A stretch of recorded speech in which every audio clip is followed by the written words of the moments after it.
It's a new day! It's a great day! Yours truly! Manay Kinita! And shout out sa tanan mga breadwinners nila!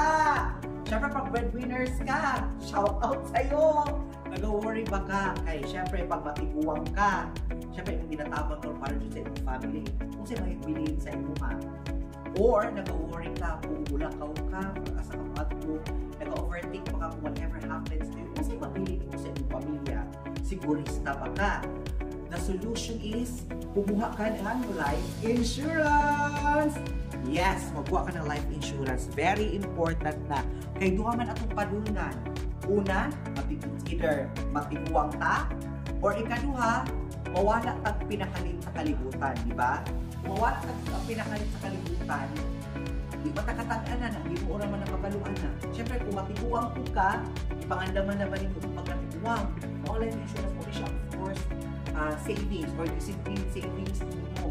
Pangandaman yung pagkatiguang. Kaya kung sino makuha ng mga funds sa life insurance, magamit mo sa pagkatiguang, like medicine, mga maintenance, or retirement fund mo, or syempre kung healthy ka, ipagpala ka sa Ginoo nga, healthy ka, ilaag mo yung kwarta, i-enjoy mo yung kwarta through life insurance. So, enjoy na yung kwarta, hindi na ka maghirap pa kay fund sa life insurance. Kung ikadua, mawala kang pinakadin. Kung pinakahadlo kay breadwinner ka, di ba? Nanigamot ka nito para sa itong pamilya. Kaya mawala kang pinakalo. Siyempre, mausay mong pamilya, makaluluon. So, ipangandaman na through life insurance.